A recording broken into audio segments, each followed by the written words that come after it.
Let's start now. Thank you. Thank you everyone for joining today's seminar. My name is David Rodriguez. I'm a systems engineer and researcher here at eSpace at the EPFL Space Center. And today I have the great pleasure of introducing you Professor Stéphanie Lizy-Destrez. She's an associate professor at ISAE-SUPAERO in Toulouse and is the head of the Space Advanced Concept Laboratory. There, they are conducting research in human robotics on a wide range of subjects from space mission analysis to trajectory optimization, space systems resilience and autonomy, human factors, and space debris recycling. And today she's going to talk to us about the research she's doing and introduce us to the work of the Space Advanced Concept Lab that she leads. Before we start, as always, please keep your mics muted and the cameras off. This video is actually being recorded and it will be uploaded later on to our YouTube channel. So if you're interested, you will be able to rewatch it there. We will have 10 to 15 minutes of Q&A at the end. So don't hesitate to write your questions in the chat and during the presentation, and then we'll have time to go over them at the very end. And I think that's it from my side. Thank you everyone again for joining, and thank you, Stephanie, for making the time to speak to us today. The floor is all yours. Yeah, thank you, David, for the nice introduction and for the invitation. I'm really happy to be with you this afternoon. Yes, as David said, I am associate professor at ISAE-SUPAERO, and today I will present you the research we are conducting in the Space Advanced Concept Laboratory. So, sorry. Yeah, so first I would like to give some words about the context of our research. You may all know that ambitious new perspectives have been announced, clearly announced in a short term and medium term to have some activities on other celestial bodies like the moon and Mars. And if we take into account the international roadmap, we can find some national and international scientific programs, but also we can find also some private and economical ambitions. We have some examples at the Lunar Gateway, but also some surface settlement like the Moon Village or some Chinese or Russian projects. So we are conducting our research in this frame. And in our study, we assume a real densification of the space traffic with a diversification of the space actors. Of course, there are the differences between the public and the private actors, but also there are some new countries that are emerging and are interested in participating to the spatial race. But also we can find some newcomers, non-space industries that will like to take part of the adventure. So we can also consider multiplication of launch pods, of course, all over the Earth, but also about the Earth, in the cislunar realm, on the moon or the Mars surface, or even beyond. So in this context, that's are the activity, the research activities that we are conducting. So here is the agenda of my presentation today. So I will start to describe what the Space Advanced Concept Laboratory is, or we call it the SaCLaB. And then I will focus on 3 of our projects. So the Recycle, the EcoCell project, and TELEOP, and then I will conclude with a synthesis and some perspectives. So what the SaCLaB is? The SaCLaB is a research group that was created in 2017, so it's almost 5 years now, and it's an interdisciplinary team with 4 main research pillars. So we are having projects and activities about orbital systems, and the main ones are about in-orbit servicing, but also debris removal. Then we are conducting research is about exploration, human and robotic exploration and architecture of space basement, for example, or human and robotic interaction. We have a group of people working on space access like advanced space transportations, reusable launchers, but also propulsion, space propulsion, or propellant management in space. And finally, the last one is about space surveillance and collision avoidance, which is a new topic that we started last year. So the team is really interdisciplinary. We have people that are experts of astrodynamics, of control, so of course GNC and EOCS, but also robotics, optimization, artificial intelligence, fluid dynamics, propulsion, system engineering, neuroscience, and we have some transverse project that we are working together. So the team is composed of about 15 staff, but it's always moving and changing. We are 4 associate professors. Then you can see our faces on the slide. So yes, as David introduced me, I am the head of the SaCLaB team. And my colleague Anna Federica, she's expert of launchers and space propulsion. Francesco Fonsanfedino is expert of control and GNC and EOCS. And Juan Paulo Sanchez is also keen on, like me, astrodynamics and space system engineering. So in the team, we have nowadays 10 PhD applicants, 3 postdocs, and we are always welcoming about 4 to 5 interns at any moments. We are also supervising many students, about 60 per semesters. And we are also collaborating with other research teams inside SUPAERO, so the human factor teams, but also the material and structure team, the fluid dynamics teams, and the system engineering teams. So as I said before, the team is really interdisciplinary, intercultural, but also very international. From the very beginning, we wanted to have international collaboration. So on this slide, it's summarize our collaborations. And we are working with the industry.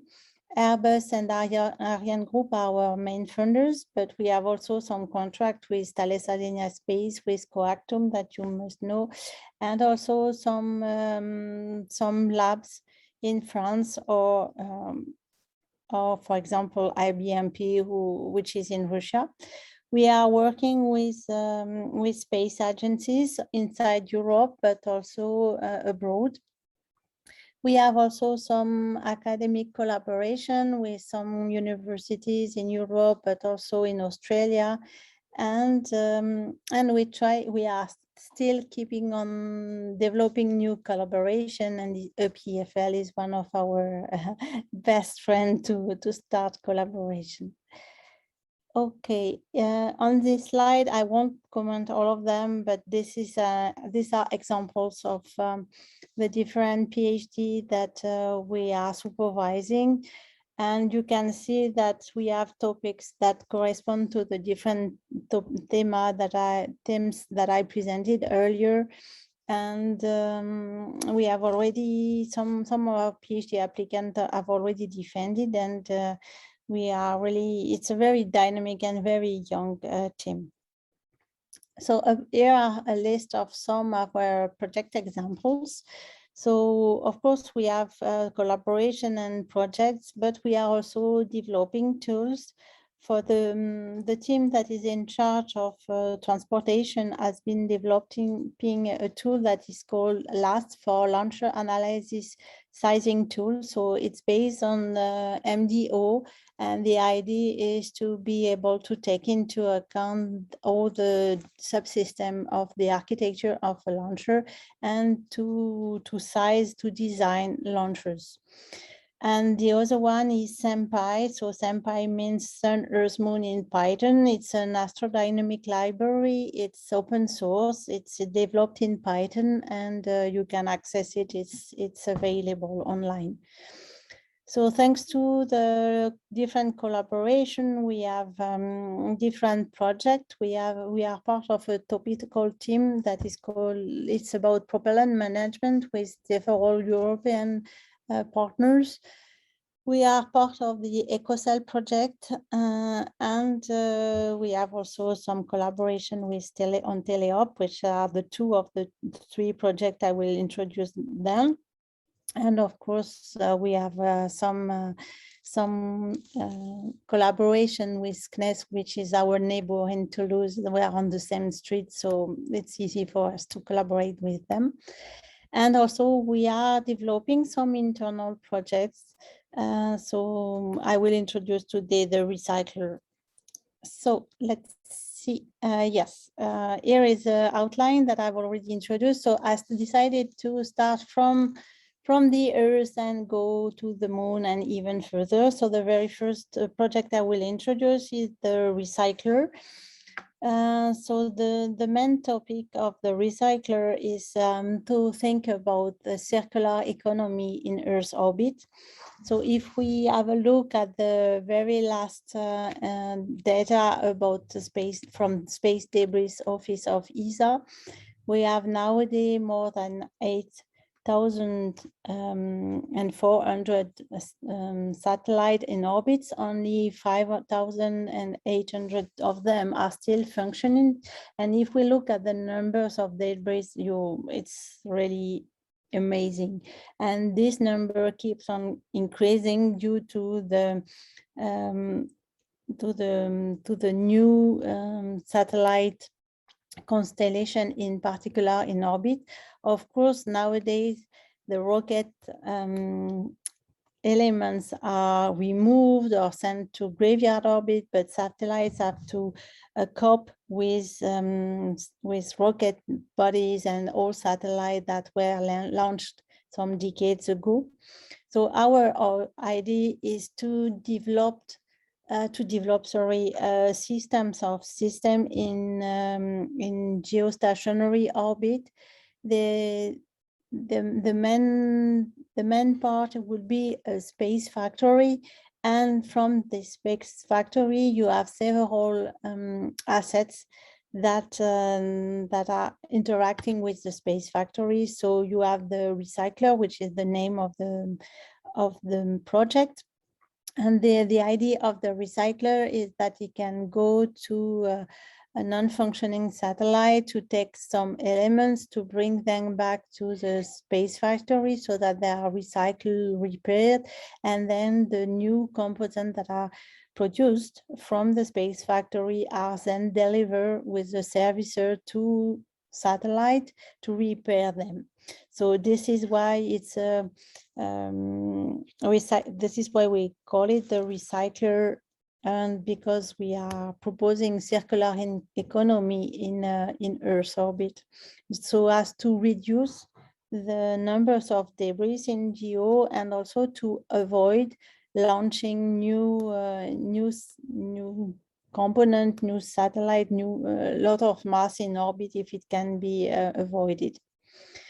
So now we have two scenarios that we are studying. The first one that we call the depot is that the recycler is going from the space factory to that satellite and coming back to the space factory with the component he has harvested on the satellite, while the other one is that the recyclers start from the space factory, rendezvous in orbit with a defunct satellite, take what it can take, and then move to another satellite, rendezvous again, then repair it, and then come back to the space factory. So we published several papers on this topic. So one of them is available, and you have the reference here. And what are the different researches we are conducting on the recycler, for the recycler project? So we are working, trying to optimize the trajectories because it's a multi-target trajectories, and what is the best scenario, and also to take into account decision making. If we receive an order for a new client, how to reconfigure this trajectory. We are comparing chemical trajectory and electrical trajectory to see if load stress transfer could be interesting for such kind of scenarios. We are also conducting some research on non-collaborative rendezvous, because with the defunct satellite, it's difficult to have a collaborative rendezvous. We are also looking at inspection and autonomous inspection to get information on the status of the satellite, and also to determine which kind of sensors or component can be reused. And also we have some research ongoing about recycling, so which kind of material we can reuse in space and how. So again, we published last year a paper at the ISAE on these topics, and one of the biggest remarks that we get when we were presenting our strategies and our methodology is that it was not affordable. So last year we decided to conduct some economical analysis. So we based our economic models on the game theory to see if it would be a nice opportunity, and if the recycler is affordable. So we have considered it as a business opportunity, taking into account the new space activities and considering this strategy as a second-hand market. We conducted some sensitivity analysis and developed a study case so as to assess the performance of and the viability of the project. So we concluded that the project is viable after 10 clients. And of course, there are some key technology to be improved, and they are online with the one that I just presented before. But the one of the main needs is to have standardizations. Of course, it's not something that is possible for satellites that are already in orbit, but to imagine in the future to have some standardized interface so that the satellite can be assembled or disassembled in orbit. And for that, we must push our ideas and discuss them with space agencies and governmental teams to support this idea. So what are the main perspectives of this work is to, of course, to get deeper in all the technical and scientific project topics that I presented you just before, but also to extend the business and economic analysis on to other orbits, in particular in LEO, which is really a different environment and different type of population. So there is a publication that is under review and will be published soon, and we will have also a presentation, a detailed presentation on the topic at ISAE in Paris in September. So that's all what I wanted to present to you about the recycler, and then I would like to introduce the EcoCell project. So the EcoCell project is a project that we conducted. It's with other French universities. So it was a real interdisciplinary project with people from the political point of view, economical, legal, and geographical point of view. And the SaCLaB was the technical and scientific part. So we consider two scenarios: exploitation of the moon resources and also the asteroid resources. So if we look at the technical challenges that are a bit different if you consider the moon scenario or the asteroid scenario. So for the moon, we have to be able to extract and to exploit the resource. Then we have to adapt and train the humans for inhabited exploration. We have to consider the moon as a departure point to distance destination, and the moon is still interesting on the scientific point of view because it can be considered as a reserve, a scientific reserve, as it can give us some information about the origin of the formation of the solar system, and also it can be a good place for deep space observatory. While about the asteroids, we have the same topic about extraction and exploitation of the resources, and it could be a good place for fuel production for further exploration. It can also give us a lot of information about the origin of the telluric planets, and provide some information about the origin of the water on Earth. And something that is also different and very interesting for asteroid that it deals with planetary protection, because we have risk of impact of asteroids with the Earth or the other satellites that are in orbit. So in just to recall you the context of the moon is not so far from the Earth. It's about 384,000 kilometers from the Earth. It's not so small compared to the asteroid.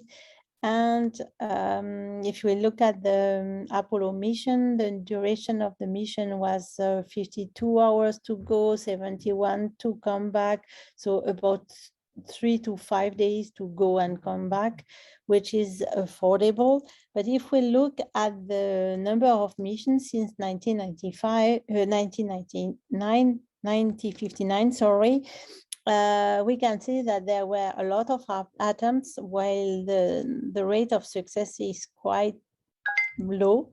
So there are a lot of technical challenges if we want really to have a continuous exploitation of the resources of the moon. If we look at the asteroid context, the main, sorry, it's still in French, the first line is in French. So the main population are about the asteroid belts, but we have also the Jovian asteroid and also the near Earth asteroids that are interesting. Then you can see the distribution on the picture. Something that is very different from the moon is that the size of the asteroids is really changing, because some are very, very small, about some centimeters, and then it can go up to some kilometers, which is very small compared to the moon. And also we don't have enough information about them, because we can observe only the ones that are bigger than 100 meters, but we are missing information in particular about their velocity. So to plan exploitation mission, it's a bit complicated. So it's recommended to have precursor mission before exploitation. And so the mission to asteroids started only in 1989. And for the moment, we have only 12 missions, so very few of them, and very little information about asteroids. So at the SaCLaB, we were mainly interested about the available resources that we can find either on the moon or on the asteroids. So if we consider the moon, we can find some ice, in particular at the pole, in the shadow, in the crater, and in this ice, you can find water. This water can be used for human settlement, of course, for hygiene, but also for to drink and to sustain life, but also to produce some fuel and some propellant. And you can find also hydrogen and oxygen on the moon, and also some other materials, but they are in the lunar test with very low concentration. Then you can find also some minerals. On the asteroid, it really depends on the taxonomy class of the considered asteroid. And you can find some minerals like aluminum, iron, nickel, and so, which are very interesting for the industry to produce some components on the asteroid surface, but you can also find some rare metal. The big issue is if you decided to, and you succeed to go to the asteroid and dig and exploit all the metal, if you bring them all back to the Earth, they will no longer be rare metal, and their cost will change drastically. So maybe it won't be so interesting to mine them. So of course you can exploit also the regolith, like on the moon, and water, and also the asteroids can be composed of organic material, which is very interesting for the scientific point of view. We have developed a database which is named EcoCell database, and it is also online and it is free. And in this database, you have more than 360 asteroids. So if you type the name of the asteroid, you can find its composition that we estimated thanks to several database that we merge and we analysis, and so you can identify the composition and see if it's interesting for your mission. We about this for the EcoCell project, we not only developed the database, but we also worked on mission analysis. We contributed to SaMPI to compute trajectory and optimize trajectory. And I just want to introduce one study case. We selected the asteroid 2020 CD3, which is a mini moon with a size estimated about 1 meter to 6 meters. And this we selected that one because it has a natural orbit about the Earth, and it was around the Earth between 2016 to 2020. And with the interval we selected is 2025 to 2050. And the idea was to go to the asteroid to change its orbit so as to capture it on a DRO orbit, which is a parking orbit in the Earth-Moon system, because we noticed that it would be very expensive to go to the asteroid, to exploit it, and then to bring the minerals, the materials back to Earth.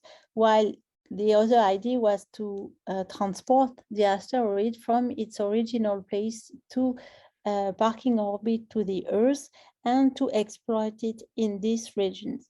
So this lead to very affordable and achievable delta V.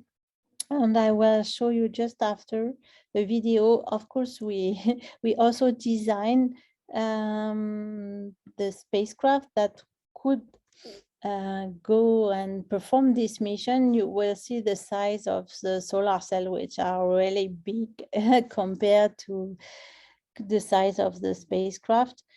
And we have also been working on interfaces mechanism to how to get attached to the asteroid. You will see the deployment of these interfaces.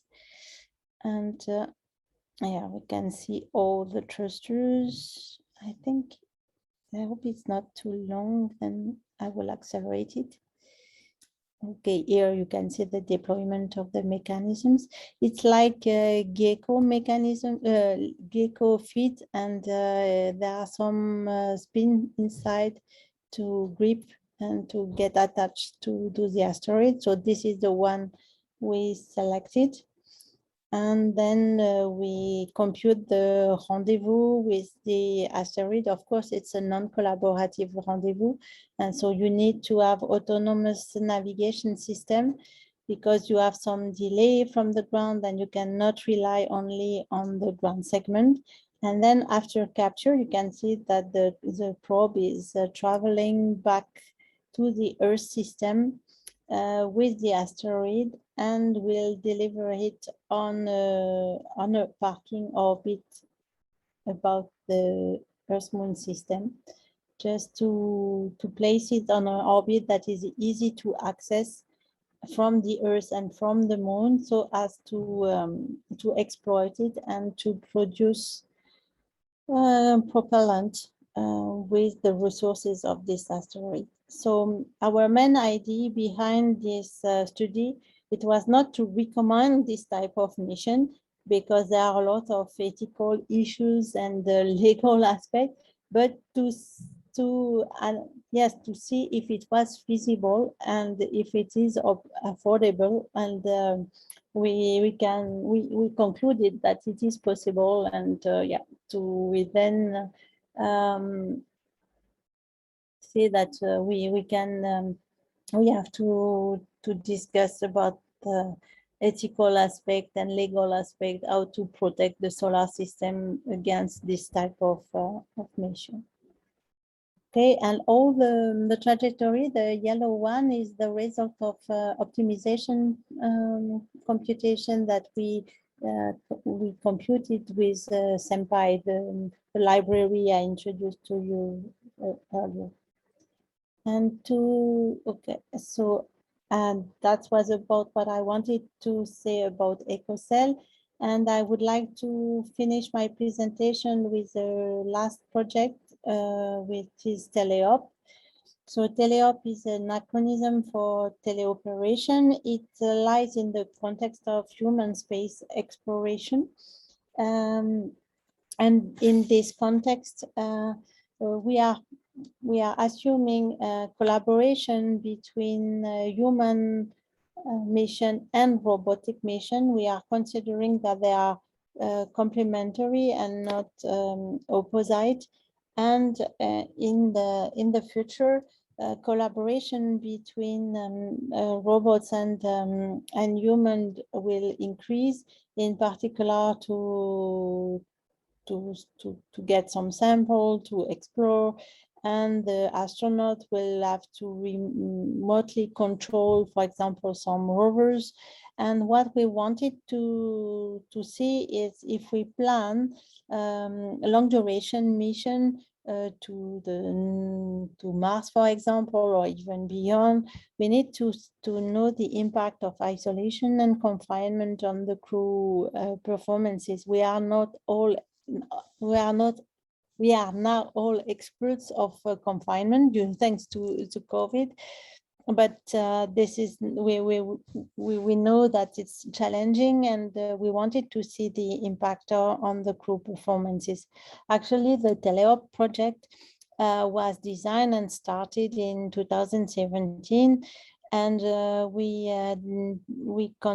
designed some experiments that were conducted in different analog campaigns. So several in the UT, in the MDRS, in the Mars Desert Station in UT, but also in Poland, and in Sirius, which is a Russian facility in Moscow during 4 months.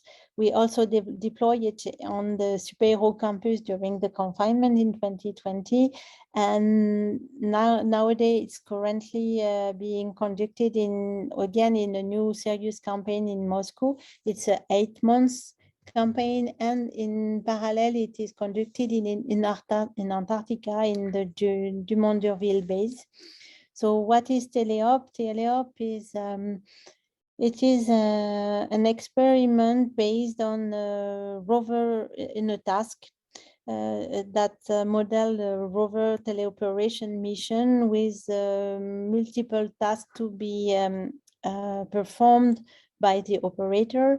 It has to guide the rover and to avoid obstacles. It has to find some landmarks on a map and identify them in the crater, and also to search for samples.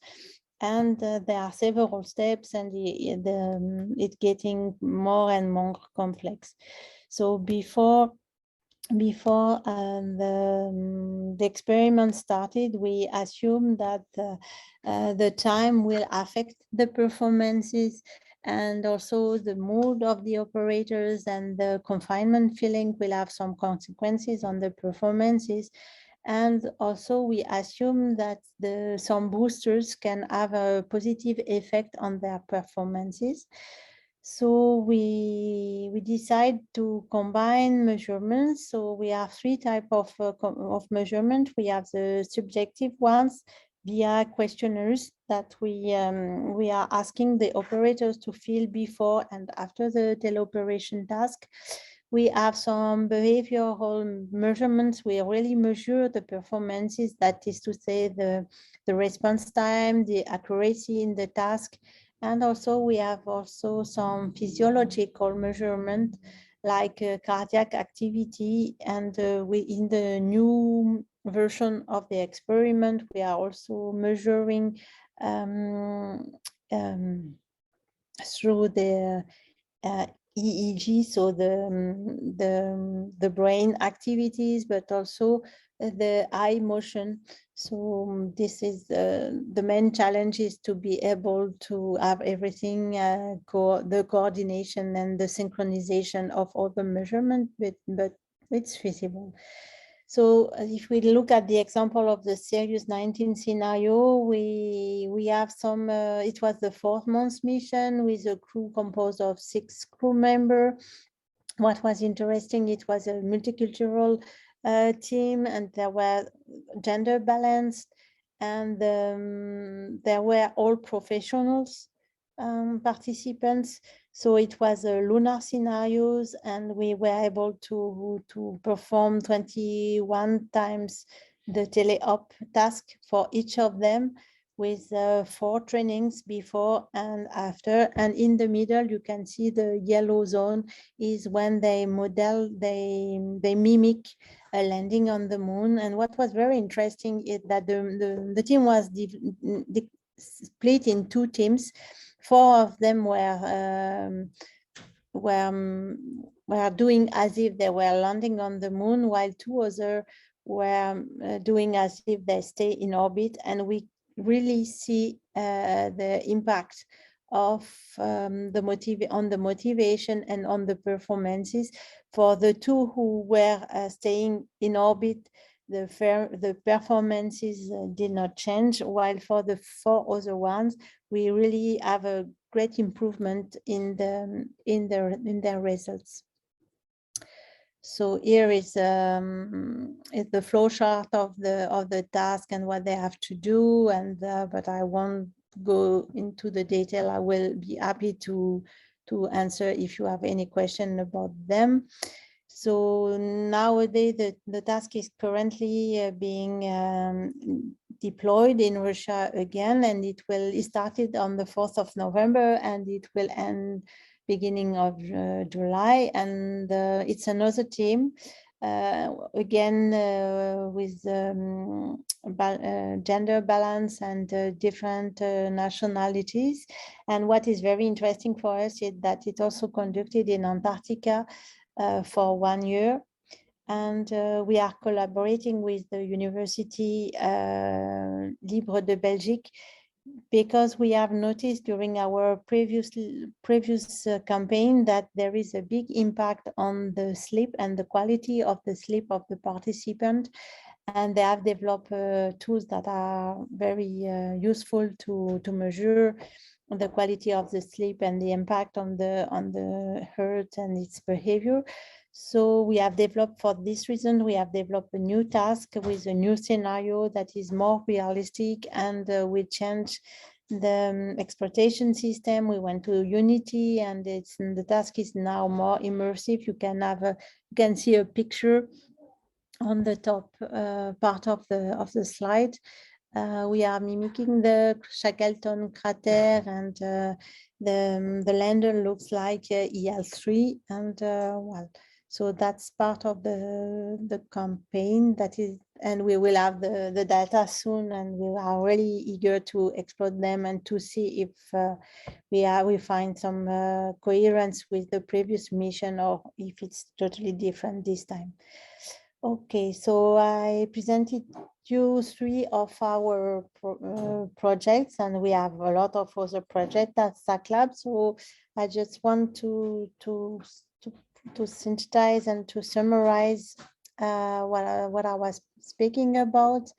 So we are considering that nowadays we are in a very, very dynamic context for Moon and Mars and asteroid exploration, that the exploration is a contribution of robotics and human assets, that there is really an increasing interest, and there are planned missions, but there are a lot to do, and it's very challenging environment.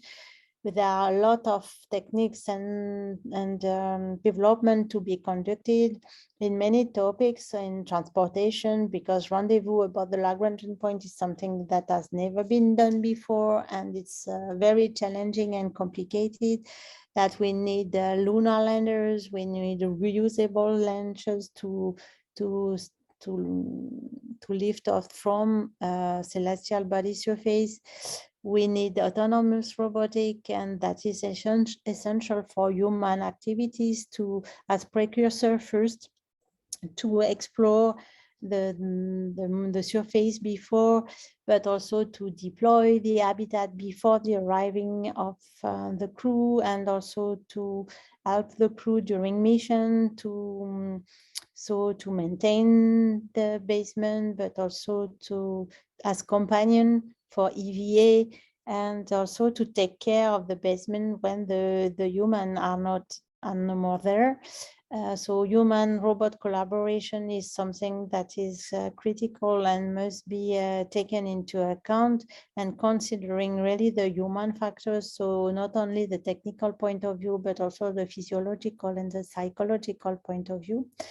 And everything must be developed in a sustainable way, and to avoid debris proliferation in Moon. Of course, we have to solve the Earth problem, but we don't have to do the same about the Moon, Mars, and other places in the solar systems.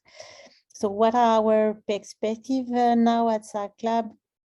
We have several, as I said before, 10 PhD ongoing. So we have a lot of activities, but we would like to push the discussion about sustainability and transportation carbon footprint, and rational exploitation of the resources, and also to go ahead with our interdisciplinary point of view, to take into account economical, political, legal, ethical, and so aspect, and not to consider only the technical point of view. I think that's it's 45, so I've mainly said what I wanted to tell you today, and I would be pleased to answer some questions if you have.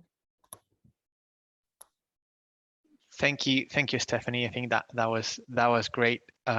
It's always very impressive to see the breadth of projects that are being carried out at the SaCLaB.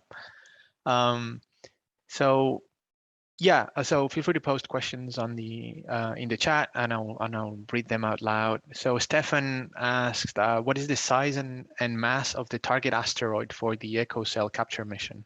Yeah, I think I put it on the slide. It's a small one. Yes, here it is. Yeah, that's true that there is only the size. The size, it is between 1 to 6 meters. And I don't remember the exact, I can find it, but not now. I'm sorry. I can try to find it and to send it to you. If you send me an email, I can send you, because we have written several papers and I can share that with you. And just to follow up on that, I'm assuming you've also conducted a study on this gecko feed type groupers that you showed, or? It's something that was conducted in American university. I don't remember which one. So we got inspired by them. And there are some prototypes that do exist, and I think they are supported by NASA, and that's why we selected it. I see. Okay. But That was that would be nice to have a prototype and to try to do it by our own. Yeah, mainly due to the fact that we've always been surprised by, how asteroids look like. Like so it would be interesting to see that. So Jean-Paul, we have another question from Jean-Paul. So he's asking. So you mentioned a scientific project on the moon. If you can share more details. For example, I can speak about one of our PhD, which is about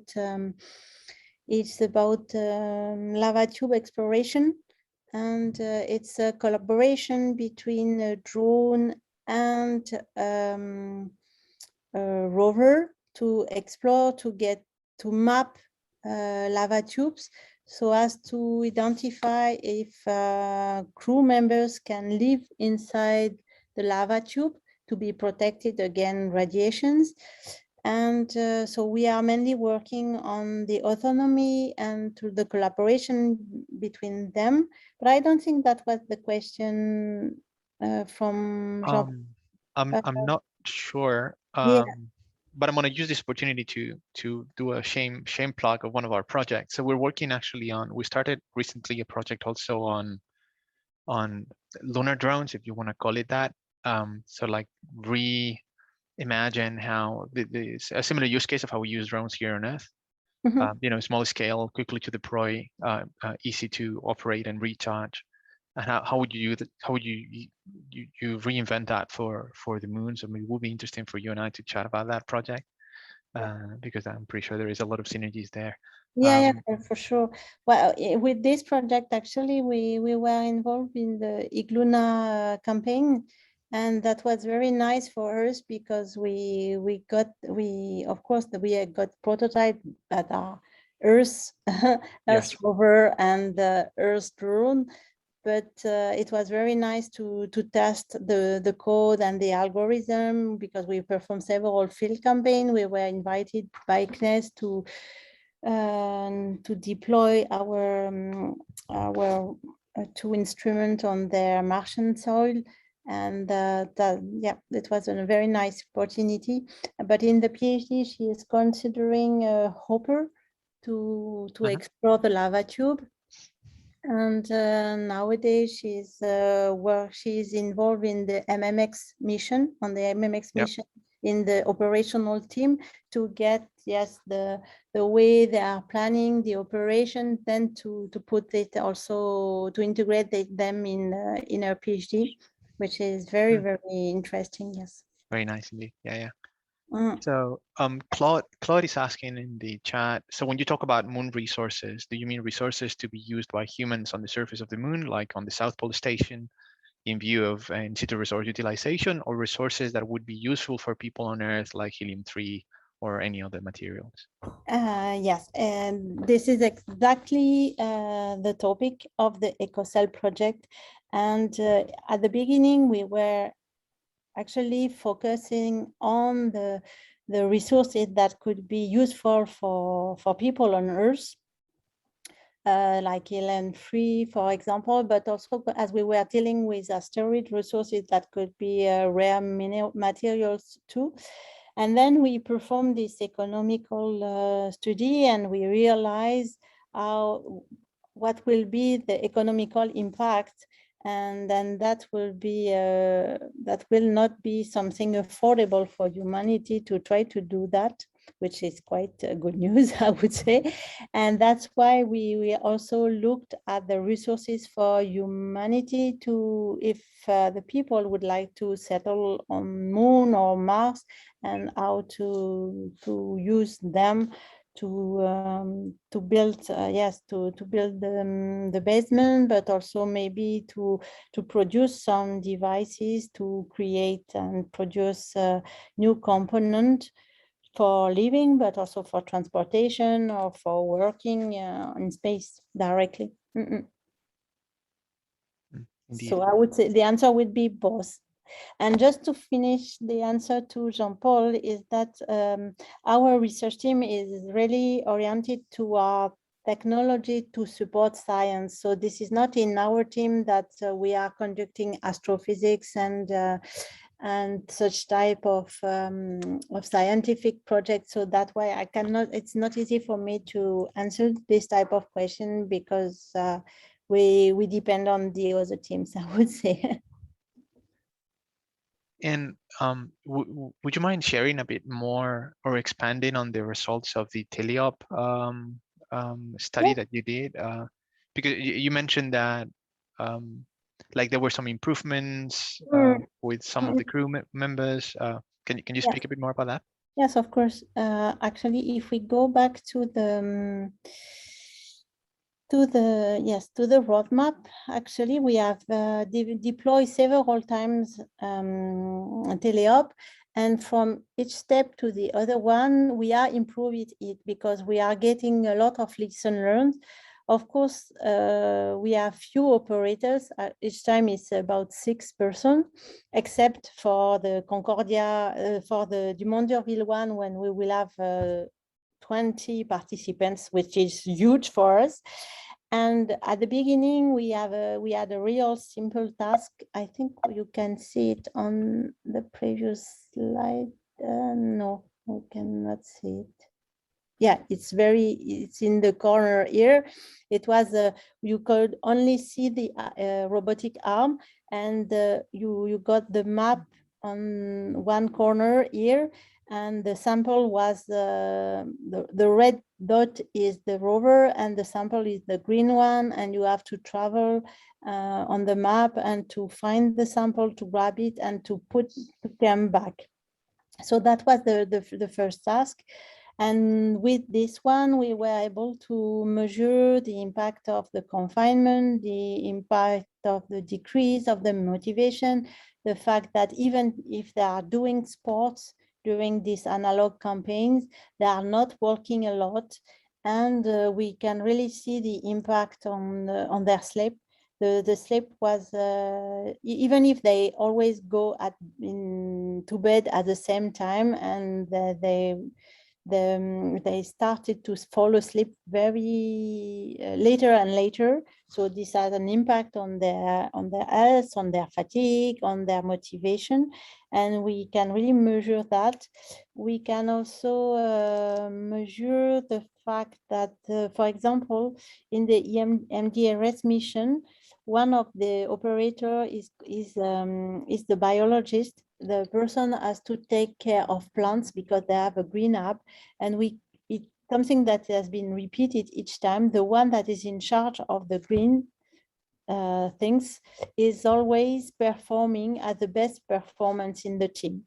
So the fact that it's taking care, the person is taking care of living things, and that is accessing to some different type of activities.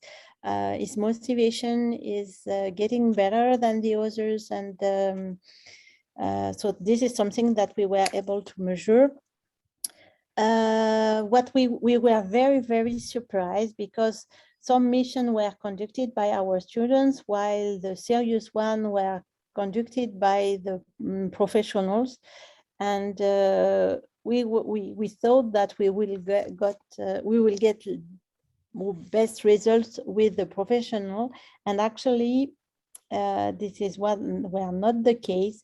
The students were more involved in the project than the professional, which is quite funny, because we found some of them that were cheating, for example, with the questionnaires, And that was a big lesson learned from Sirius 19, and something that we improve for the next mission is that to change the way we are asking questions, because then people were putting always the same answer, and we cannot measure the evolution of it. Mhm. And that's a reason why we changed the task, and we changed from this one to that one, which is more immersive. And again, you can see the robotic arm, but this time you can see the lander, and the map is more complicated, and you have these different cameras to see the environment. And at the end, each sample that you are assembling, you can gather them and create a full basement and build something, which is increase the motivation. And so yes, these are the modification, and we are really eager to get the result from Antarctica, because this time we have very different type of profile, because some are scientists, but some are cookers or are maintaining the station. We saw people with different background, different knowledge, and for us it's very interesting so as to prepare the future exploration mission, because our idea is to first our main idea is to be able to produce some adaptive training. So thanks to the evolution of the performance of the crew, you can then decide which competence you have to train, because it's decreasing, or to have something that is really adapted to each person depending on the stage of the mission, and also to propose recommendation to plan a critical operation like teleoperation, because you can have to teleoperate, of course, a rover on the surface, but also to perform docking, and people have to be very focused. And so yeah, that's Actually, that was going to be my follow-up about the sorry, training aspect. No, it's okay. It's perfect that you already answered it. So because this is something that we discussed, I remember discussing with you about this, like the training aspect, and how to I don't know, assess it. Like how well and they're the trained. idea is to have something that's really unique for each individual. So something that, thanks to the task, you can measure where are your weaknesses and what you have to train. And Well, I think that was great.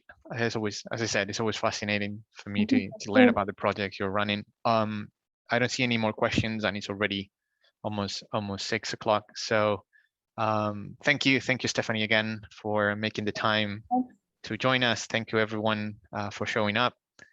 And as I said, this will be posted on our YouTube channel later on. And for now, we will come back with more seminars, maybe after the summer, towards the end of September, maybe. So keep an eye on our social media for announcements of new seminars coming up. Thank you everyone again, and thank you, Stephanie. thank you. Have a nice evening. Bye-bye. Likewise. Bye-bye.